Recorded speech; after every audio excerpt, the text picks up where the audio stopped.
بسم اللہ الرحمن الرحیم. السلام علیکم. کیپٹل ٹاک میں خوش آمدید.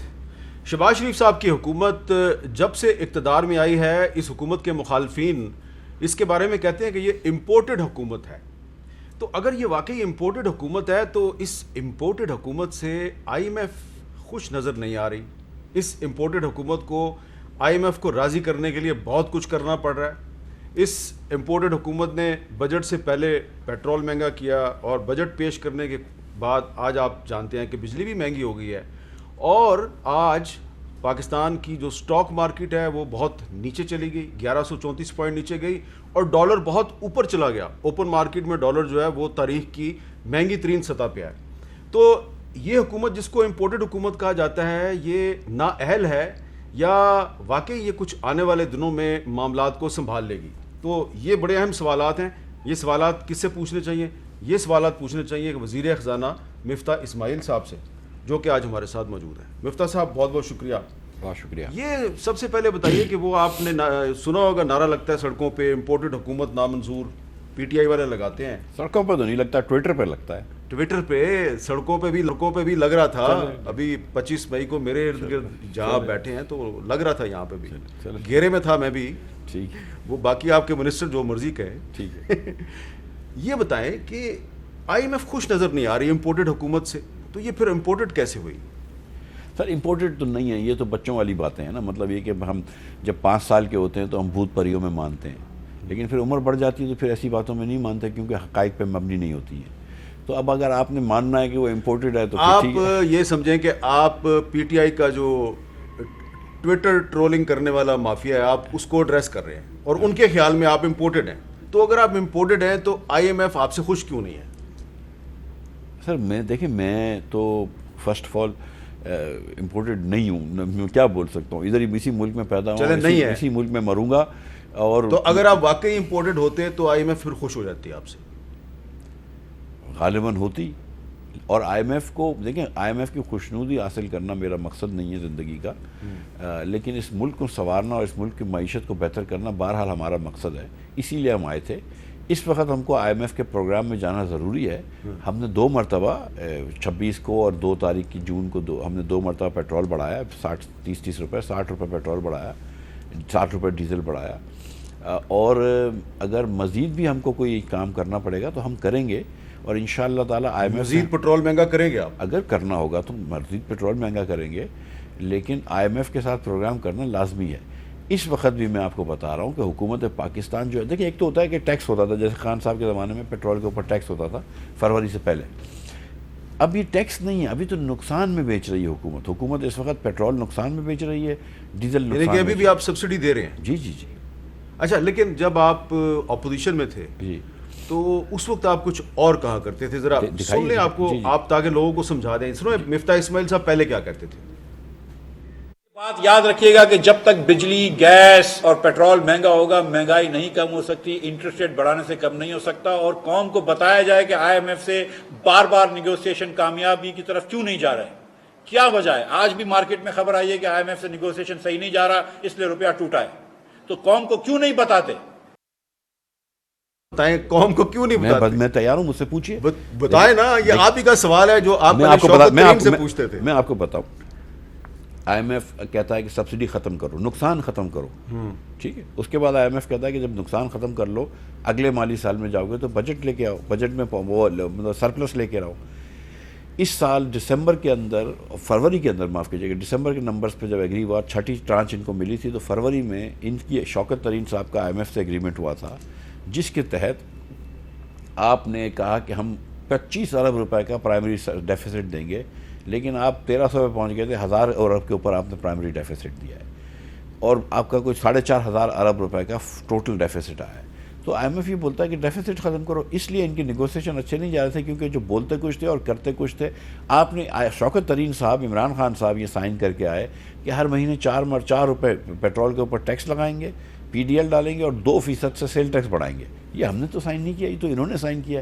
انہوں نے جا کے حفیظ شیخ صاحب نے اور عمران خان نے سائن کیا تھا کہ ہم اتنا زیادہ ٹیکس لگا لیں گے کہ جن لوگوں سے آج 200 ارب روپے ٹیکس لے رہے ہیں پرسنل انکم ٹیکس، نوکری پیشہ لوگوں سے، ان سے 129 ارب روپے اور ٹیکس لیں گے، اور 1,04,000 روپے کے اوپر جو آدمی پیسے کما رہا ہوگا اس سے 28% مارجنل ٹیکس ہوگا.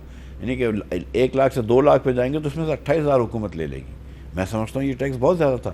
ہم اس کے لیے IMF سے بات چیت کر رہے ہیں، لیکن جس قسم کی چیزیں انہوں نے سائن کری ہیں شوکت ترین نے، عمران خان نے، وہ چیزیں جو ہیں وہ پاکستان کے لیے بھی حق میں نہیں ہیں، اور اس سے مہنگائی تو آئے گی. تو آپ IMF کو یہ کہہ رہے ہیں کہ جو سائن کیے، جو معاہدہ کیا عمران خان کی حکومت نے، اس کو ذرا چینج کریں. بالکل میں کوشش کر رہا ہوں چینج کروانے کی. اور آپ کو امید ہے کہ چینج ہو جائے گا؟ مجھے اللہ تعالیٰ کی ذات سے بہت امید ہے. دیکھیں میں ان کو یہ نہیں کہہ رہا ہوں کہ میں ٹیکس کم کروں گا، میں یہ نہیں کہہ رہا ہوں کہ میں نوکری پیشہ لوگوں کے اوپر ٹیکس کم کروں گا تو یہ ڈیفیسٹ کر دوں گا.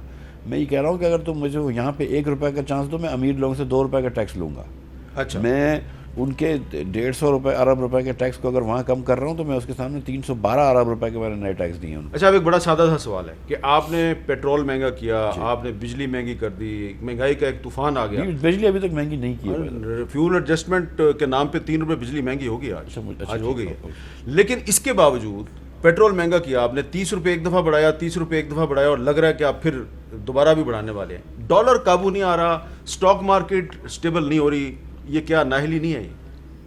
دیکھیں یہ پروسیس ہے. جس دن انشاءاللہ تعالیٰ IMF سے ایگریمنٹ ہو جائے گا، اور اللہ کے تو جلدی ہو جائے گا، تو اس دن یہ سب چیزیں قابو آنا شروع ہو جائیں گی. اس وقت مارکیٹ میں انسرٹنٹی، میں آپ کو دیکھیں سیدھی کھلی بات کرتے ہیں.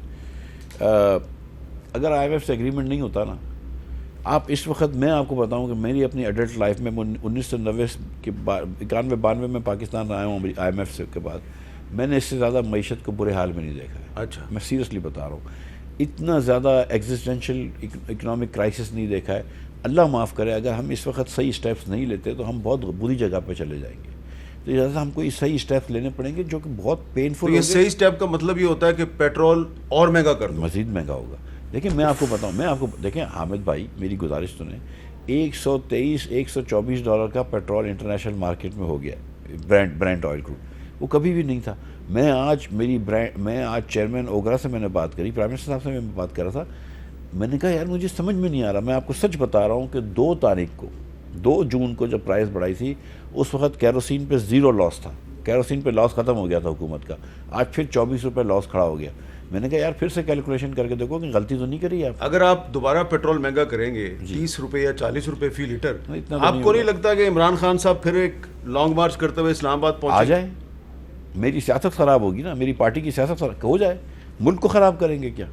مطلب اس وقت اگر پاکستان یا پاکستان مسلم لیگ نون میں چوائس ہے تو وی ول آل چوز پاکستان. اگر پاکستان یا پیپلز پارٹی میں چوائس ہے وی ول آل چوز پاکستان. یہ جو ابھی چائنا نے 2 ارب 40 کروڑ ڈالر دینے ہیں آپ کو، جو انہوں نے آمادگی ظاہر کیا ہے، اس سے کوئی فائدہ ہوگا ہمیں؟ بالکل فائدہ ہوگا. 2 فائدے ہوتے ہیں اس سے. ایک تو یہ کہ پیسے آ جاتے ہیں تو لوگوں کو لگتا ہے کہ یار یہ. دوسرا یہ کہ چائنا کے پیسے آئے ہیں تو وہ چائنا اگر آپ کے ساتھ کھڑا ہے جو دنیا کا سیکنڈ امیر ترین ملک ہے تو وہ بھی ایک. لیکن چائنا تو عمران خان کو بھی اس طرح پیسے دے رہا تھا، سعودی عرب بھی دے رہا تھا، ہوا کچھ بھی نہیں اس کا فائدہ. یہی بات ہے کہ دوستوں کے پیسوں سے ملک نہیں چلتے، اور دوستوں کے پیسوں سے اگر آپ ملک چلاتے تو کبھی اپنے پیروں پہ نہیں کھڑے ہوتے. اگر ہم ایک باوقار قوم ہیں تو جیسے ہندوستان کے پاس 600 ارب ڈالر کا ذخائر ہیں، بنگلہ دیش کے پاس 40 ارب ڈالر کے ذخائر ہیں، تو کیا شرم کی بات نہیں ہے حامد بھائی میرے اور آپ کے لیے کہ ہمارا وزیر اعظم جو ہے وہ ہر روز جاتا ہے، یا وزیر خزانہ جو ہے وہ جاتا ہے، کبھی IMF کے پاس بات کرنی پڑتی ہے، کبھی اس سے بات کرنی پڑتی ہے، کبھی اس سے بات کرنی پڑتی ہے. بنگلہ دیش میں ڈالر 93 روپے ہے، 93 ٹکا ہے، اور انڈیا میں 77 روپے ہے جی، اور پاکستان میں 204 205. جی سر دیکھیں اس ملک کے اندر میں آپ کو سچ بتاؤں، آج میں بات کر رہا تھا ایشین ڈیولپمنٹ والوں سے، گورننس سٹرکچرز مسئلے ہیں. گورننس کے اندر ہم کو سب کو پتہ ہے. میں آپ کو یہ میں آپ کو مغالطے کے بغیر کہہ رہا ہوں. میں اس دن کے الیکٹرک والوں سے میٹنگ کر رہا تھا تو مجھے یہ لگا کہ 4 سال پہلے بھی میں یہی باتیں کرتا تھا، اور میں صرف یہ نہیں کہ عمران خان کی حکومت کی غلطی نکال رہا ہوں، آج سے 20 سال پہلے بھی یہی باتیں ہوتی تھیں.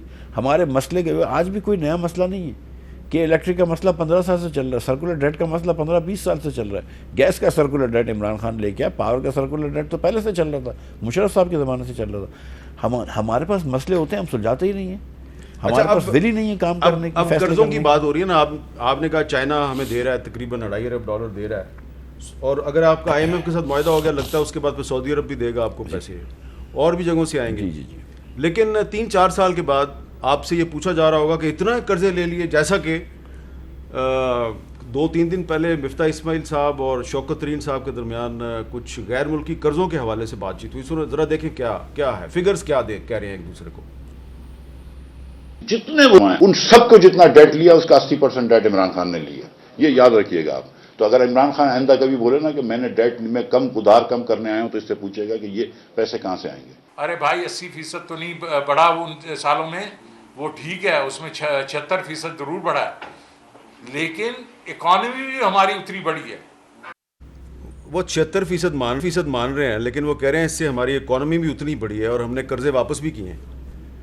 جی, ہم جو بات کر رہے ہیں قرضہ لینے کی, نیٹ قرضے, جو قرضے واپس کر رہے ہیں اس کے بعد جو آپ نے قرضے بڑھائے ہیں اس کی بات کریں تو قرضہ واپس کرنے سے فرق نہیں پڑتا ہے. اور دوسرا یہ ہے کہ دیکھیں, اگر آپ دیکھیں کہ ٹوٹل قرضے کتنے بڑھے ہیں تو 76 نہیں 78% بڑھے ہیں, اور قرضے اور واجبات دونوں کو ملا لیں تو 79% بڑھے ہیں. تو میں نے بجٹ کی اسپیچ میں بھی 80% کہہ دیا تھا, اب بھی میں 80 کہتا ہوں کہ 79 بڑھا ہے, تو میں 80 اتنا تو پوئٹک لائسنس مجھے دیں آپ. اور میری گزارش یہی تھی جو میں آج پھر آپ کے سامنے دہرا دیتا ہوں کہ لیاقت علی خان سے لے کر خواجہ ناظم الدین سے لے کر آئی چودھری گر, محمد علی بوگرا, ایوب خان پھر آ گئے, حسن سعید سروردی, اپنے اسکندر مرزا, پھر ایوب خان آ گئے, یایا خان آ گئے, بھٹو صاحب آ گئے, جنرل ضیاء آ گئے, محمد خان جنیجو آ گئے, بینظیر بھٹو صاحبہ آ گئیں, نواز شریف آ گئے, معین قریشی صاحب آ گئے, پھر بینظیر بھٹو صاحب آئیں, پھر نواز شریف آئے, بلک شیر مزاری آئے, پھر نواز شریف آئے, پھر مشرف صاحب آئے, میر ظفر اللہ جمالی آئے, شوکت عزیز صاحب آئے, ان سے پہلے چودھری شجاعت کچھ دنوں کے لیے آئے, پھر یوسف رضا گیلانی آئے, راجہ پرویز اشرف آئے, نواز شریف آئے, شاہد عباسی آئے اور ناصر الملک آئے. ان سب نے جتنا قرضہ لیا اس کا اکیلا عمران خان نے 79% لے لیا ہے. 79%. جی. تو لیکن لیا تو پھر یہ آئے تھے قرضہ کم کرنے. اب یہ ہم کو معیشت کی باتیں بتاتے ہیں. یہ آدمی وہ ہے کہ جب آیا ہے اس کے 3 مہینے بعد چینی مہنگی ہو گئی تو 140 تک پہنچی تھی. یہ شہباز شریف غائب نے چینی بھی سستی کر دی ہے. یہ آدمی وہ ہے کہ جس نے پاکستان کے اندر ہر قسم کی مہنگائی لائی, نمبر 3 مہنگائی تھی دنیا میں. اچھا, لیکن اب یہ آدمی جو ہے عمران خان, اس کا جو وزیر خزانہ ہے شوکت ترین, جو پہلے زرداری صاحب کا بھی وزیر خزانہ تھا, وہ کیا آپ کو کہہ رہے ہیں, مفتاح صاحب کو شوکت ترین صاحب کیا کہہ رہے ہیں, سنیں. انفلیشن اس وقت چل رہی ہے 13.84 CPI, لیکن وہ اس وقت تھی جس وقت کہ پورا یہ 60 روپے کا امپیکٹ نہیں آیا تھا. جیسے 60 روپے کا امپیکٹ آیا تیل کی اور ڈیزل کی پرائسز پہ, وہ جو سینسٹیو پرائس انڈیکس وہ 24 پہ چلی گئی ہے, اور انہوں نے پھر سے بڑھانی ہے پیٹرول کی پرائسز, جو خود انہوں نے کل عندیہ دے چکے ہیں, وہ بڑھائے گے. اور بجلی اور گیس کی جب بڑھائیں گے تو ہمارے خیال میں یہ انفلیشن جو ہے یہ 25 سے 30% چلی جائے گی. 25 سے 30% اگر انفلیشن جائے گی تو کیا ہوگا بیچارے غریبوں کا؟ جی, مجھے 25 سے 30% جائے گی نہیں. یہ ان کو بڑا آج کل 20% 24% CPI SPI بری لگ رہی ہے. اس زمانے میں کچھ 6 مہینے پہلے ان کو بری نہیں لگتی تھی. چلو کم از کم یہ کہ شوکت بھائی کو مہنگائی کا خیال تو آیا. دیکھیں, گزارش یہ کہ اس وقت دنیا میں تیل بہت مہنگا ہو گیا ہے, گندم بڑی مہنگی ہو گئی, یوکرین کی جنگ کی وجہ سے چیزیں بڑی مہنگی ہوئی ہیں, کووڈ کا آفٹر شاک ہے. اب ہمارے پاس 2 راستے ہیں. یا ہم اس وقت تیل سستا بیچتے رہیں جو ہمارے پاس جو افورڈ نہیں کر سکتے. ایسے ہی میں بتا رہا ہوں کہ 120 ارب روپے کی سبسڈی تھی پچھلے مہینے, جو حکومت چلانے کے خرچے سے 3 گنا زیادہ ہے, ڈیفنس کے خرچے سے زیادہ ہے. اگر آپ اسی بجٹ کے اندر, اسی ٹیکس کے اندر 3 حکومتیں اور چلا دیں یا 1 اور ڈیفنس چلا دیں تو افورڈ نہیں کر سکتے. تو یا تو یہ کہ آپ ڈیفالٹ کی طرف چلے جائیں, جیسے سری لنکا ہے, پھر وہاں پہ 8-8 گھنٹے تک لوگ لائن میں کھڑے رہتے ہیں, اور ہفتے میں 3 دن 2-2 گھنٹے کے لیے پیٹرول ملتا ہے, ہفتے میں 2 دن ڈیزل ملتا ہے, 8-10 گھنٹے کی لوڈ شیڈنگ ہر وقت ہوتی ہے. یا تو آپ اس راستے میں چلے جائیں جہاں پہ دوائیاں نہیں مل رہی ہوتی ہیں. عمران خان نے کیوں اعلان کیا تھا کہ ہم جون تک پیٹرول مہنگا نہیں کریں گے, تیل کی قیمت نہیں بڑھائیں گے؟ ان کے پاس کیا گدڑ سنگی تھی؟ ان کے پاس حامد بھائی, ان کو یقین تھا کہ ان کی چھٹی ہو گئی ہے, تو انہوں نے, یا تقریباً یقین تھا, تو انہوں نے ایک لمبا گیمبٹ کھیلا. ایک لمبا انہوں نے شاٹ مارا ہے, اگر کیچ ہو جائے تو کیچ ہو جائے, نہیں تو 6 ہو جائے. مطلب اس ٹائپ کی سوچ ہے, کوئی لمبی سوچ نہیں تھی اس میں. یہ مجھے بات پتہ ہے کہ اس دن جس دن پہلی مرتبہ شوکت صاحب کو پتہ چلی کہ یہ کر رہے ہیں, انہوں نے کہا کہ میں ریزائن کرنے لگا ہوں. پھر اس کے بعد ان کو سمجھایا کہ تو ریزائن نہ کر، تو بیٹھ، یہ وہ ٹھیک ہے. پھر ان کو کہا کہ چلو یار کچھ بھی کر لو، کچھ نکال لو. اور شوکت نے، عمران خان نے کہا تھا کچھ افسران کو، میں نام نہیں لیتا ہوں، کہ میں 1 اپریل کو اگر یہ ووٹ جیت جاتا ہوں، ووٹ نو کانفیڈنس، تو چینج کر دوں گا. ایک اور یو ٹرن لے لیتا عمران خان کو، بڑی بات نہیں تھی. اور شوکت بھائی نے IMF کو یہ کہا تھا کہ ہم اپریل میں اس چیز کو ریورس کر لیں گے. ہم نے جو بھی کیا وہ غلطی کی، لیکن ہم اپریل میں اس چیز کو ریورس کر لیں گے. یہ دونوں باتیں تصدیق شدہ ہیں. اچھا اب یہ بتائیں کہ ابھی آپ کہہ رہے تھے کہ آپ سے آپ کوشش کر رہے ہیں کہ تنخواہ دار طبقہ جو ہے اس پہ زیادہ بوجھ نہ ڈالیں، صرف امیروں پہ آپ ٹیکس کا بوجھ ڈال رہے ہیں. لیکن یہ جو ہم نے آپ کا بجٹ دیکھا ہے، اس میں جو آپ نے ٹیکسوں کے جو سلیب بنائے ہیں مختلف کیٹیگریز میں، تو جو FBR کے جو فائلرز ہیں جو 21 لاکھ کے قریب ہیں، 2.1 ملین، گھوم پھر کے FBR انہیں کے پیچھے جاتی ہے، اپنا ٹیکس نیٹ کیوں نہیں بڑھاتی؟ حالانکہ میری اطلاع کے مطابق 11 لاکھ نئے جو ٹیکس دہندگان ہیں ان کی لسٹ تیار ہے، لیکن FBR ان کو انکلوڈ نہیں کر رہی. اس کی کیا وجہ ہے؟ مجھے یہ 11 لاکھ کی کوئی لسٹ تیار ہے مجھے نہیں پتا ہے. میں آپ کو یہ بتاؤں کہ آپ ذرا نادرا سے چیک کر لیں. میں چیک کر لوں گا وہ کچھ. میں جو آپ کہہ رہے ہیں میں اس پہ آتا ہوں 1 منٹ. دیکھیں ہم اس سال ہم نے پورے پاکستان کی ریٹیل دکانوں پہ کم از کم 3,000 زیادہ سے زیادہ 10,000 روپے کا. یہی تو زیادتی ہے نا تنخواہ دار طبقے کے ساتھ. نہیں میں آ رہا ہوں، میں اس پہ آ رہا ہوں. 1 منٹ میں سب پہ آؤں گا. ہم نے ٹیکس لگایا دکانداروں کو، ہم ٹیکس میں نیٹ میں لے کے آ رہے ہیں. 25 لاکھ دکانداروں کو ہم ٹیکس نیٹ میں لے کر آئیں گے، ٹھیک ہے، ان کے بجلی کے بل کے. اس کے علاوہ جیسے اگر گولڈ جولری کی دکان ہے، گاڑی کی ڈیلرشپ ہے، مہنگی گھڑیوں کی دکان ہے، جن سے زیادہ پیسے کماتے ہیں ان کے اوپر الگ ٹیکس ہوگا. تو ہم دکانداروں کو بھی ٹیکس میں لے کر آ رہے ہیں. انکم ٹیکس بھی لیں گے ان سے، ریسٹورانٹس کے اوپر بھی انکم ٹیکس بھی لیں گے اور سیلس ٹیکس بھی لیں گے. جو گڈس بیچتے ہیں دکاندار ان سے سیلس، دونوں کو نیٹ میں لے کے آ رہے ہیں. 25 لاکھ دکانداروں کو پہلی مرتبہ کوئی ٹیکس نیٹ میں لے کے آ رہا ہے، وہ اللہ کی مہربانی سے ہم لے کر آ رہے ہیں. جو سیلری کلاس کا اس وقت جو IMF سے میرا ایک پوائنٹ چل رہا ہے بحث کا، وہ یہ کہ جو ایگری کر کے آ گئے تھے یہ لوگ، اس کے تحت جیسے میں نے آپ سے گزارش کری کہ لاکھ روپے کے اوپر وہ 28% ٹیکس پہ لایا تھا. جب شاہد عباسی لاسٹ ٹائم وزیر اعظم تھے اور میں وزیر خزانہ تھا، ہم نے پہلے ہی بجٹ میں یہ کیا تھا کہ ٹیکس کم کرے تھے سیلری کلاس کے. ہم پھر کوشش کی اور ہم نے کل کم کر کے دکھائے آپ کو. پہلے 1 لاکھ روپے تک ہم ٹیکس نہیں لے رہے، 2 لاکھ روپے تک صرف ہم 5,000 روپے ٹیکس لے رہے ہیں. تو ہم نے تو کم کیا ہے، لیکن ہاں 10-12 لاکھ روپے سے زیادہ آپ کما رہے ہیں تو پھر آپ کا نہیں. لیکن مسئلہ یہ ہے کہ جو FBR ہے، جی FBR کے اندر کرپشن اتنی زیادہ ہے کہ وہ چاہتے ہی نہیں ہے کہ ٹیکس نیٹ بڑا ہو، کیونکہ ٹیکس نیٹ اگر بڑا ہو جائے گا ان کو زیادہ کام کرنا پڑے گا. اور نہیں دیکھیں نا، میں آپ کو بتا رہا ہوں کہ جو لوگ ٹیکس فائل کرتے ہیں ان کو ٹیکس فائل کرنے کے نتیجے میں جو نوٹس آتے ہیں اور انلیگل نوٹس آتے ہیں، ان کو پھر وکیل ہائر کرنا پڑتا ہے. پھر وہ وکیل جو ہے وہ FBR کے عملے کے ساتھ ملا ہوتا ہے، وہ اس کو جو آپ فیس دیتے ہیں وہ پھر اس میں سے کٹ دیتا ہے، FBR والوں کو بھی بول دیتا ہے. اور FBR کمپیوٹر کے ذریعے نہیں نوٹس دیتی، وہ دیتی ہے نوٹس ایک بندے کو سال میں 3-3 4-4 نوٹس دیتی ہے صرف پیسے توڑنے کے لیے. سر دیکھیں دو باتیں بتا دوں. ایک تو یہ کہ اگر یہ بات ہے تو یہ ہے نا، اس کا ثبوت موجود ہے. تو پھر FBR تو چاہے گی کہ ٹیکس نیٹ بڑھ جائے. ہم نے نہیں وہ نہیں چاہتے. اچھا ہم نے یہ رول کر دیا سر، ہم نے یہ فیصلہ کیا ہے، ہم نے قانون میں لکھ دیا ہے کہ ایک شخص کا یا ایک کمپنی کا یا ایک ایسوسیشن آف پرسنس کا 4 سال میں 1 مرتبہ آڈٹ ہوگا. یہ نہیں ہو رہا نا، اب کہہ دیا ایک نہیں سر، ابھی بھی میں آپ کو بتا رہا ہوں اس قانون میں بل اچھا اس قانون میں دیا ہے. آپ ایک کام کیوں نہیں کرتے جی کہ FBR کو یہ رائٹ ہے کہ سب کے ایسٹس کو وہ کنگالتا پھرتا ہے.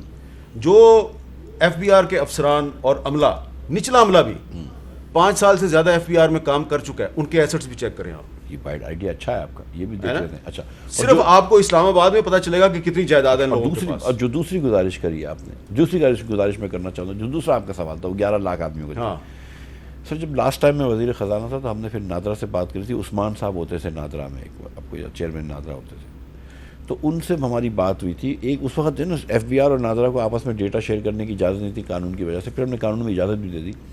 تو یہ تھا کہ ایک ٹیکس پیئر کا ایک پروفائل ہوتا ہے. اگر میں ٹیکس پیئر ہوں تو ٹپیکل ٹیکس پیئر کے پاس 2 گاڑیاں ہوتی ہیں. ایک گاڑی کو اچھی سی فینسی سی ہوتی ہے، اس کے پاس 1-2 بینک اکاؤنٹس ہوتے ہیں، ایک سے زیادہ، اس کی فورن ٹریول ہوتی ہے، تو وہ ٹیکس پیئر ہوتا ہے. پھر ہم نے کہا کہ ایسے کیسے لوگ، کتنے لوگ ہیں جن کے پاس 2 گاڑیاں بھی ہوں گی، اچھی سوسائٹی میں بھی رہتے ہوں گے، باہر ٹریول بھی کرتے ہوں گے، لیکن ٹیکس دہندگان نہیں ہیں. تو وہ ہم کو لگتا تھا کہ ادھر سے 25 لاکھ لوگ نکلیں گے، ہم ان کو نوٹسز بھیجیں گے تو ہم سمجھتے تھے کہ 8-10 لاکھ لوگوں کو ان میں سے لا سکیں گے ٹیکس نیٹ میں، اس سے زیادہ نہیں. لیکن ایسے لوگ 11 لاکھ لوگوں کی لسٹ نادرا کے پاس تیار ہے. یہ میں آپ کو خبر دے رہا ہوں. میں اگلے سال میں ان سب کو لے آؤں گا ٹیکس نیٹ میں, اگر میں آپ کو یقین دلا رہا ہوں. آپ طارق ملک صاحب ہے نا چیئرمین نادرا, بڑے بلا لیں ان کو, لسٹ ان کے پاس ہے, انہوں نے بنائی ہوئی ہے. اگلے سال ان سب کو ٹیکس نیٹ میں لے آؤں گا. چلیں, یہ اس سے یہ ہوگا کہ جو 21 لاکھ بیچارے قربانی کے بکرے ہیں جن کا قصور صرف یہ ہے کہ وہ, سر یہ بات درست نہیں ہے. میں آپ کو بتاؤں, یہ پاکستان کے اندر ہے نا سر, ہر آدمی ٹیکس دیتا ہے. میری گزارش سن لیجیے, بیچارہ جو چوکیدار ہے وہ بھی صابن دیتا ہے, وہ صابن خریدتا ہے, وہ بھی ٹیکس. لیکن جو تنخواہ دار طبقہ ہے, نہیں تنخواہ دار تو بہت زیادہ سے کٹتا ہے نا سر. تنخواہ دار طبقے کے لیے اگر کسی نے ٹیکس کسی نے کیا ہے تو میں بڑے فخر سے کہہ سکتا ہوں کہ مفتاح اسماعیل نے 2 مرتبہ کیا ہے. ایک مرتبہ شاہد عباسی کی رہنمائی میں اور اس بار شہباز شریف کی رہنمائی میں. میں نے تو کیا ہے, لیکن میں آپ کو یہ بتا رہا ہوں کہ یہ پاکستان کے اندر آپ پراپرٹی کے اوپر ٹیکس لیتے نہیں ہیں. جو امیر لوگوں کی ہوتی ہے اس پہ صرف 400-500 ارب روپے لیتے ہیں, لیکن کنزمپشن کے اوپر جو کہ ہر آدمی استعمال کرتا ہے, مطلب جو چائے کا کپ بھی پی رہا ہوتا ہے, چائے بھی خرید رہا ہوتا ہے ایک چوکیدار, تو اس کو بھی ٹیکس دینا پڑتا ہے. تو وہ تو ہم پورے پاکستان. آپ کے اس بجٹ سے پتہ چلا کہ پاکستان دنیا میں سب سے زیادہ چائے امپورٹ کرنے والا ملک ہے. اتنی چائے پیتے ہیں ہم. یہ میرے پاس فگرز آ گئی ہیں اس کی, اس پہ ہم ایک بات کرتے ہیں وقفے کے بعد.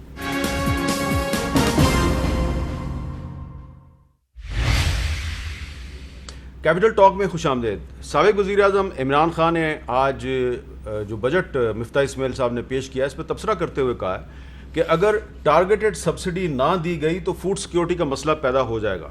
تو ٹارگیٹڈ سبسڈی جو ہے وہ جہاں جہاں دی جا رہی ہے وہاں پہ کیا صورتحال ہے؟ وزیر اعظم شہباز شریف صاحب نے یہ اعلان کیا تھا کہ وہ آٹا سستا کریں گے, اور نہ صرف پنجاب میں سستا کریں گے بلکہ اور صوبوں میں بھی سستا کریں گے, اور اس کے لیے یوٹیلٹی سٹور کے ذریعے وہ صوبہ خیبر پختونخوا میں بھی سستا آٹا بھجوانے کی کوشش کر رہے ہیں. وہاں پہ کیا صورتحال ہے رپورٹ میں دیکھیں. جو قیمت پنجاب میں ہوگی اگلے 2 دنوں میں وہ پتہ چل جائے گا آپ کو. یہی قیمت میں درخواست کروں گا چیف منسٹر صاحب سے کہ یہی قیمت رکھیں. نہیں رکھیں گے تو پھر میں اپنے کپڑے بیچوں گا اور آپ کو میں آٹا مہیا کروں گا. وزیر اعظم شہباز شریف کے اعلان کے مطابق وفاقی حکومت کی جانب سے خیبر پختونخوا کے عوام کو سستے آٹے کی ترسیل جاری ہے. آٹا موبائل سٹورز, یوٹیلیٹی سٹورز سمیت صوبے بھر میں 1800 سیل پوائنٹس پر فراہم کیا جا رہا ہے. سستے آٹے کی ڈیمانڈ زیادہ جبکہ سپلائی کم ہونے کے باعث شہریوں کو سخت گرمی میں گھنٹوں اپنے باری کا انتظار کرنا پڑتا ہے. باہر تو تقریباً 1600-1700 روپے کا 20 کلو آٹا ملتا ہے, یہاں 10 کلو کا آٹا 400 روپے میں ملتا ہے. سستا ملتا ہے, لیکن 1 گھنٹے سے ہم کھڑے اور کچھ لوگ آتے لیتے اور پھر ختم ہو جاتے, واپس لوگ جاتے. وفاقی حکومت کی جانب سے خیبر پختونخوا کے عوام کو سستے آٹے کی فراہمی جاری ہے. تاہم آٹا وافر مقدار میں نہ آنے کے باعث شہریوں کو مشکلات درپیش ہے. شہریوں نے خیبر پختونخوا حکومت سے بھی سستے آٹے کی دوبارہ فراہمی شروع کرنے کا مطالبہ کیا ہے. پروگرام کیپٹل ٹاک کے لیے کیمرمین فضل حسین سید کے ساتھ ابو بکر صدیق, پشاور. جی مفتاح صاحب, آٹا آپ دے رہے ہیں خیبر پختونخوا کو لیکن کم دے رہے ہیں, یعنی کہ سبسڈی دے رہے ہیں آپ ان کو لیکن کم دے رہے ہیں. تو نہیں سر, یہ میں آج بھی میں نے ECC میں اپروو کیا ہے. آٹا بھی, گھی بھی, چینی کی سبسڈی, اور آٹا, چاول اور دالوں کے اوپر, اور پورے پاکستان میں برابر سے دے رہے ہوں گے. اگر کمی ہے تو ہم کل, میں معذرت چاہتا ہوں میں میرے بھائیوں سے KP کہ ہم اس کی کمی پوری کریں گے. چلیں, یہ بڑا اچھا ہو گیا کہ خیبر پختونخوا کے عوام کو آپ یقین دلا رہے ہیں. میرے بھائی ہیں سب, مطلب. تو میں اگر آپ اجازت دیں تو میں آپ کو لاہور اور کراچی کی صورتحال بھی بتا دوں. بالکل. ذرا لاہور چلتے ہیں جی, اور وہاں پہ کیا صورتحال ہے. وہاں پہ تو مسلم لیگ نون کی حکومت ہے پنجاب میں, تو وہاں پہ آٹا سستا مل رہا ہے, اگر مل رہا ہے تو اس کی کوالٹی کیا ہے, ذرا دیکھتے ہیں. موجودہ پنجاب حکومت ہی عوام کو سستا آٹا دینے کی ٹھان لی تھی. وزیر اعلیٰ حمزہ شہباز نے 19 مئی کو اعلان کیا تھا کہ صوبے بھر میں عوام کو 10 کلو والا آٹے کا تھیلا اب 650 کے بجائے 160 روپے کم قیمت پر یعنی 490 روپے میں ملے گا. اسی طرح انہوں نے 20 کلو والا آٹے کا تھیلا 980 روپے میں دینے کا اعلان کیا تھا. جیو نیوز نے لاہور کے مختلف مارکیٹوں کا سروے کیا تو سبسڈائز آٹا تمام دکانوں پر دستیاب تو تھا, مگر شہریوں کا شکوہ ہے یہ آٹا ناقص ہے جس کی روٹی کھانا مشکل ہے. پیسے خرچ کرنے کا مطلب تو یہ ہوتا ہے کوالٹی بہتر ہو. اب کوالٹی بہتر نہ ہو تو چاہے آپ مٹی کھا لیں. جو حکومت کی طرف سے آٹا مل رہا ہے وہ بالکل کھانے کے قابل نہیں ہے. بعض علاقوں کے مکینوں نے شکایت کی ہے کہ دکاندار سبسڈائز آٹا زائد قیمت پر بیچ رہے ہیں. 490 روپے کا لکھا ہوا ہے کہ 550 کا دے رہے ہیں, اور کچھ 600 کا بھی دے رہے ہیں. 980 روپے قیمت لکھی ہوئی ہے, 20 روپے میں نے واپس مانگے ان سے, انہوں نے کہا 1000 روپے کا ہی ہے. 980 روپے لکھے ہیں, آپ 1000 روپے لے رہے ہیں. شہر بھر میں آٹا تو ہر دکان پر میسر ہے, مگر شہریوں نے حکومت سے اپیل کی ہے کہ اس آٹے کی کوالٹی کو جو ہے وہ بہتر بنائیں. پروگرام کیپٹل ٹاک کے لیے کیمرامین محمد ریحان کے ساتھ حفصہ عثمان, جیو نیوز, لاہور. اب یہ مفتاح صاحب مسئلہ تو پنجاب حکومت کا ہے، لیکن آپ کے نوٹس میں آنا ضروری ہے کہ آپ وزیر اعظم کو بتائیں کہ آپ نے اعلان کیا تھا لوگوں کو آٹا سستا مل تو رہا ہے لیکن کوالٹی ٹھیک نہیں ہے. نہیں سر، یہ ایک آپ پروگرام کے توسط سے تو پتہ چلی، لیکن اور بھی لوگ مجھے شکایت کر چکے ہیں کہ آٹے کی کوالٹی اچھی نہیں ہے. تو میں یہ بھی دیکھ لوں گا، یوٹیلیٹی ریسورس کارپوریشن والوں سے بھی پوچھ لوں گا، اور میں پنجاب گورنمنٹ میں بھی چیف منسٹر صاحب یا چیف سیکرٹری صاحب کی خدمت میں عرض کر دوں گا کہ وہ ذرا دیکھ لیں. ویسے وہ نوٹس تو لیتے ہیں حمزہ صاحب، فوڈ ڈپارٹمنٹ والے ایکٹیو تو ہوتے ہیں. آپ کو اپنے شہر کراچی کے بارے میں پتہ ہے وہاں پہ کیا صورتحال ہے؟ مجھے سر میرا شہر کراچی میں شہباز صاحب جانے نہیں دیتے، مطلب مجھے تو یاد بھی نہیں ہے میرا گھر کیسا ہے کراچی میں. اچھا بہت 3-4، لیکن میں پوری اللہ کی ذات سے پوری امید لگا کے بیٹھا ہوں کہ جمعے کے دن جاؤں گا. جمعے کے دن جائیں گے نا آپ؟ جب آپ جمعے کے دن جائیں گے تو وہاں پہ آپ کو پتہ چلے گا کہ وہاں پہ آٹا اور روٹی جو ہے اس کی قیمت کیسی ہے. ذرا مفتاح صاحب کو ان کے شہر کراچی کی صورتحال بھی بتا دیتے ہیں. ریاض اینڈی بتائیں گے. کراچی میں آٹے کی 3 شکلیں ہیں. I don't know about Islam آباد، بٹ یہ ہے 2.5 نمبر آٹا. یہ اس کی قیمت اس وقت 80 روپے ہے یہاں پر. تو یہ ڈیٹیل پہ بک رہا ہے. میں آپ کو فائن آٹا بھی دکھاتا ہوں. نارملی جو ہم کہتے ہیں فائن آٹا، وہ یہ شکل ہے. ہاں دیکھیں اس میں سے اٹس ویری فائن. اس کا بھاؤ کیا ہے؟ یہ 85 روپے کلو اس وقت بک رہا ہے. کتنا بڑھا ہے یہ 1 مہینے میں؟ کتنے پہ تھا یہ؟ میرے خیال میں 70 روپے کلو تھا، یہ 85 پہ پہنچا ہوا ہے اس وقت. آٹے کی قیمت آف کورس بڑی ہے. اینڈ اس کے علاوہ ایک اور جو تیسری شکل ہے وہ یہ ہے جس کو یہ چکی کا آٹا. یہ کیسے کلو ہے؟ یہ چکی کا آٹا ہے. اس کا کلر دیکھیں آپ. اس کی قیمت 90 ہے. یہ 90 روپے. تو حامد میر صاحب، ساری بات یہ ہے کہ جو سستی گندم کسان سے خریدی ہے اس کو مہنگا بیچنے کی تیاریاں ہیں. یہ صاحب بھی اسی کی طرف نشاندہی کر رہے ہیں. آٹا جو ہے 80 روپے کلو چل رہا ہے، تو یہ 78 دے رہا ہے، تو یہ 80 دے رہا ہے آٹا. یہ روٹی کا سائز، روٹی کا سائز جو ہے تو یہ ہلتی ہے تو یہ بھاری ہے. روٹی 15 تی بھی ہے، 13 تی بھی ہے. میں بیتری پہ جاتا ہوں رات کو ناشتہ لینے. جو بادرتانی 20 تھی 5 تھی، وہ بادرتانی 20 تھی 3 ہو رہی. مفتاح صاحب بڑی مہنگائی ہو گئی ہے پیٹرول مہنگا ہونے سے، اور اگر آپ مزید پیٹرول مہنگا کریں گے تو یہ جو بیچارہ غریب آدمی ہے تو اس کو تو پھر 20 روپے کی پھر ایک ہی باقر خانی ملے گی. کیسے زندگی گزارے گا؟ حامد بھائی یہ بات ایک دم آپ کی درست ہے، اور یہ لمحہ فکریہ ہم سب کے لیے ہے. اور اسی لیے شہباز شریف نے ایک نیا پروگرام سستا پیٹرول سستا ڈیزل کے نام سے انٹروڈیوس کیا ہے. تو جون کے مہینے میں 80 لاکھ لوگ جو کہ بسپ کے ریسیپینٹس ہیں، 80 لاکھ خواتین کے خاندان، ان کو تو ہم نے پیسے دیے. اس کے علاوہ 60 لاکھ خاندانوں کو یا لوگوں کو ہم اور پیسے دیں گے. ہم 1 کروڑ سر میری بات سنیں، 2,000 کر کے ہم نے 28 ارب روپیہ دیا ہے اس مہینے. ٹھیک ہے، اللہ تعالیٰ کی دیکھیں آپ دیکھیں 2,000 روپے بالکل ٹھیک ہے. میرے لیے کوئی حیثیت نہیں ہے، آپ کے لیے حیثیت نہیں ہے.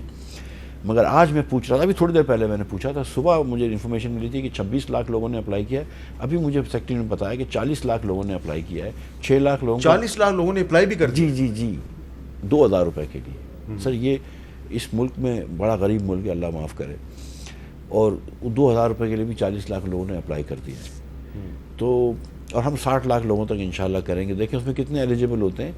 40,000 سے کم تنخواہ کے جس کا بھی، تو 8 کروڑ 40 لاکھ لوگوں کو ہم پروٹیکٹ کریں گے، جس کو ہم کر سکتے تھے. لیکن ہمارے بھی ہاتھ مجبور ہے. اب اگر دنیا بھر کے اندر دنیا میں برینڈ کی پرائس $130 ہو جائے، اگر جو گندم ہم ایکسپورٹ کرتے تھے آج سے 4 سال پہلے جب ہماری حکومت تھی، آج ہم امپورٹ کرنے پہ مجبور ہو گئے ہوں، تو اس میں آپ ٹھیک ہے ہماری ذمہ داری ہے، شہباز شریف کی ذمہ داری ہے، لیکن قصور ہمارا شاید نہیں ہے. ہمیں امپورٹ کرنی پڑے گی. شہباز شریف نے کہا 3 ملین ٹن امپورٹ کرو. ہم نے کہا کر رہے ہیں، جو بھی پیسے لگیں گے کریں گے. ہم یہ جو ہم کو جانے ہیں 23 کروڑ ان کو کھانا تو دینا ہے. لیکن مہنگائی ایک دنیا میں آئی ہے، جو روپیہ ڈی ویلیو ہوا ہے. مطلب دیکھیں 3-4 سال کی خان صاحب کی بد انتظامی کو ایک دن میں ٹھیک نہیں کر سکتے. کچھ عرصہ لگے گا. 2-4 مہینے جو ہیں وہ تکلیف میں ہوں گے. 2-4 مہینے کے بعد کوئی اچھی خبر دیں گے آپ؟ مجھے انشاءاللہ تعالی اللہ کی ذات سے امید ہے کہ 1-2 مہینے میں ہم 3 مہینے میں انفلیشن کنٹرول کر لیں گے. دیکھ لیں 3 مہینے کی بات. چلیں 3 مہینے کی بات مان لیں ہیں. 3 مہینے کے بعد پھر آپ سے بات ہوگی. میں آپ کے سامنے جب بھی آپ بلائیں گے حاضر ہو جاؤں گا. میں نے جو پھر سے گزارش کرتا ہوں کہ مجھے اللہ کی ذات سے امید ہے کہ 3 مہینے میں انفلیشن کنٹرول کر لیں گے. اور جیسے ہی اگر تھوڑا سا تیل کم ہو جاتا ہے انٹرنیشنلی تو فوراً اس کا بینیفٹ لوگوں کو پاس ہوگا. تیل تو اسی وقت کم ہوگا نا جب یوکرین کی وار ختم ہوگی. اچھا اس میں ایک اور بات بھی ہے حامد بھائی، جس میں پریشان کن بات بھی اور اچھی بات بھی ہے. اچھی بات یہ نہیں کہنی چاہیے لیکن امریکہ میں شرح سود بڑھائی ہے، یورپ کے اندر بھی تھوڑا سلو ڈاؤن آ رہا ہے، تو اس سلو ڈاؤن سے جب ڈیمانڈ کم ہوتی ہے تو تیل اتنی ایسی چیز ہے کہ اگر تھوڑی سی بھی ڈیمانڈ کم ہوتی ہے تو بڑی پرائس کم ہوتی ہے، تو یو کین ایکسپیکٹ کہ پرائس کم ہو جائے گی، یہ اچھی بات ہے ہمارے لیے۔ جو بری بات ہے وہ کہ یہ امریکہ اور یورپ ہماری بڑی مارکیٹ ہیں ٹیکسٹائل کے لیے، تو پھر اگر ٹیکسٹائل کی خدا نخواستہ پرائس کم ہوتی ہے یا وہ تھوڑی سی آرڈر کم ہوتی ہے تو ہمارے ایکسپورٹس بھی کم ہو سکتے ہیں، تو ہم کو یہ دیکھنا ہے، لیکن میں اللہ تعالیٰ کی ذات سے امید کرتا ہوں کہ تیل کم ہو جائے لیکن ایکسپورٹ کاٹن آج عمران خان صاحب نے ایک دفعہ پھر آپ کے بارے میں الٹی سیدھی باتیں کی ہیں، امپورٹڈ ہیں، غلام ہیں اور اسی لیے روس سے سستا تیل نہیں خریدتے، یہ آج عمران خان صاحب نے پھر دہرا دیا اپنی بات۔ یقیناً اس کا جواب لیں گے ہم مفتاح صاحب سے ایک وقفے کے بعد۔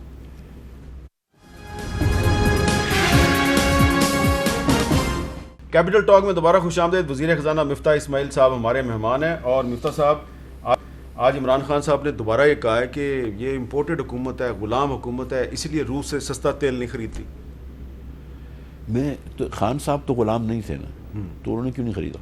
وہ کہہ رہے ہیں میری تو بات چیت چل رہی تھی، تو خرید لیتے نا، مارچ میں ہندوستان نے تو خریدا تھا، ان کی بات، یہ تو فروری میں گئے تھے نا بات کرنے۔ مجھے ایک اخبار دکھا دیجئے اس دن کا جس دن یہ بات جدھر میں لکھا ہوا بھی ہو ان کی پریس ریلیز میں کہ ہم نے تیل کی بات کری، تو انہوں نے کہیں نہیں بات کری، کہیں پریس ریلیز میں بھی نہیں آیا، تو کیوں نہیں آیا؟ اگر بات کی تھی تو ڈر رہے تھے کسی سے، اگر کی تھی تو لکھ دیتے، پریس ریلیز میں بھی نہیں تھا، ان کو خیال بھی نہیں تھا۔ اور فروری میں آپ ہو کر آئے، اپریل کی 10 کو آیا، پتہ نہیں کس تاریخ کو گئے ہیں، آپ نے مارچ میں کیوں نہیں خرید لیا؟ ہندوستان نے تو خریدا تھا، خرید لیتے تو اب چلے عمران خان نے نہیں خریدا، آپ خرید لیں۔ تو عمران خان غلام تھا پہلے، یہ تو ایڈمٹ کرے نا۔ چلے وہ عمران خان ہم تو غلام ہیں لیکن نبی پاک کے غلام ہیں، اس کے امریکہ کے تھوڑی غلام ہیں، ہم سارے نبی پاک صلی اللہ علیہ وسلم کے غلام ہیں، لیکن پلیز آپ روس سے خرید لینا، کیا مسئلہ ہے آپ کو؟ حامد بھائی میری بات سنیں، جو ملک مجھے سستا پیٹرول دے گا، اگر مارکیٹ سے 30%، میں 2 منٹ میں خرید لوں گا۔ یہ 22 فروری کو، اور یہ پھر میں آپ کو یہ بھوت پریوں والی باتیں ہیں، لیکن چلو بہرحال اب یہ ملک میں ہم یہ کرتے ہیں۔ 22 فروری وغیرہ کو عمران خان صاحب امریکہ گئے تھے، واپس تشریف لائے، اس کے بعد کوئی تیل کا ذکر نہیں ہوا، 1 مہینہ 8 دن نکلے، اس کے بعد حماد اظہر کو خیال آیا جانے سے 3 دن پہلے اپنی رخصتی سے کہ رشیا کو ایک خط لکھ کے دے دیں کہ ہم کو تیل بھیج دو۔ رشیا نے اس کا جواب دینا بھی قبول نہیں کیا، جواب دینا بھی گوارا نہیں کیا۔ اس کے بعد ہم نے اس شہباز شریف کی حکومت نے سفارتکار بھیجا، اور یہ ہنا ربانی کھر صاحب آپ کو کنفرم کریں گے، تو سفارتکار کو انہوں نے کہا یار تم نے 2015 کا معاہدہ تو عمران خان نے امپلیمنٹ نہیں کیا، تم لوگ کیا بات کرے، واپس جاؤ، ٹھیک ہے۔ تو رشیا کو، اب میں تو CNN پہ جا کے بول چکا ہوں کہ اگر رشیا ہم کو مارکیٹ سے 30% سستا دے گا اور ہم پہ کوئی سینکشن نہیں لگ رہے ہوں گے تو ہم کیوں نہیں لے لیں گے؟ بالکل لے لیں گے۔ آپ گندم تو لے رہے ہیں نا؟ گندم پہ تو سر کوئی سینکشن ہی نہیں ہے نا، تو کوئی مسئلہ ہی نہیں ہے، ہم گندم پہ تو ہم نے بات کر دی ہے ہم کو۔ اور اگر میں آپ کو یہ بتاؤں کہ ہم رشیا سے بھی گندم لینے کے لیے تیار ہیں، ہم یوکرین سے بھی گندم لینے کے لیے تیار ہیں، ہم کسی ملک سے بھی گندم لینے کے لیے تیار ہیں، مجھے کوئی فرق نہیں پڑتا۔ تو جو انڈیا ہے اس کو پرابلم کیوں نہیں ہے؟ اگر انڈیا رشیا سے تیل لیتا ہے تو پاکستان کو کیا پرابلم ہے؟ مجھے کوئی پرابلم نہیں ہے، وہ رشیا دینے کے لیے تیار ہے۔ IMF تو پرابلم نہیں ہے رشیا دینے، نہیں دیکھیں میری بات سنیں، پاکستان ایک ڈیفرنٹ جگہ پہ ہے۔ میں آپ سے پھر گزارش کری تھی کہ ہندوستان کے پاس $600 ارب کا فارن ایکسچینج ریزروز ہیں، پاکستان کے پاس $10 بلین ہیں یا $9.5 بلین، فرق ہے پاکستان ہندوستان میں۔ اب یہ میں اور آپ گوارا نہ کریں لیکن یہ سچائی ہے، ٹھیک ہے۔ ہم کو اس کو منہ نہیں چھپانا چاہیے، ہم کو ایسا کرنا چاہیے کہ ہمارے ملک کو بھی کوئی اس پوزیشن پہ آ جائے، لیکن دیٹ سیڈ اس وقت ہم تیار ہیں لینے کے لیے، اگر رشیا دینے کے لیے تیار ہو اور ہمارے پر سینکشنز نہیں ہو تو کوئی مسئلہ نہیں ہے۔ ہم نے لیا نا ویٹ، ہم ان سے لے رہے ہیں، لیکن میں آپ کو یہ بتاؤں امریکہ، کینیڈا، یوکرین، رشیا 4 لوگ ویٹ منگاتے ہیں۔ ہمارے ہاں جو روٹی کھائی جاتی ہے اس میں رشیا اور یوکرین کا ویٹ زیادہ لگتا ہے، تھوڑا براؤنش ہوتا ہے، لیکن کوئی اگر تھوڑا امریکہ والے بھی سستا ویٹ دے دیں گے ہم ان سے بھی لے لیں گے، رشیا دے دے گا ہم ان سے بھی لے لیں گے۔ تو ہم اپنی گندم جو ہے، پاکستان زرعی ملک ہے، ہم خود اتنی کیوں نہیں پیدا کرتے کہ خود ہی اگائیں اور خود ہی کھائیں؟ سر یہ 2017-18 میں جب یہ ہماری حکومت گئی تھی چھوڑ کے تو پاکستان گندم میں خود کفیل تھا۔ یہ خان صاحب کی جو حکومت تھی جس کے اندر یہ ریاست مدینہ بنا رہے تھے، اس کے اندر گندم جو تھا وہ امپورٹ کرنا پڑا۔ اس کے اندر ایک مرتبہ گندم ہم نے اسمگل کروا دیا، سینٹرل ایشیا تک اسمگل کروا دیا، 8 لاکھ ٹن آپ نے بزدار صاحب نے دے دیا مرغی کے فیڈ کے اندر، پتہ نہیں کیوں دے دیا، کسی سے شاید پتہ نہیں کچھ ہو گیا ہوگا، کوئی ہیرا ویرا ملا ہوگا۔ اٹک کے ویٹ ڈسٹرکٹ فوڈ کنٹرولر اور ڈسٹرکٹ ویٹ آفیسرز جو ہے، فوڈ آفیسرز، اس کے ٹھیکے بکتے تھے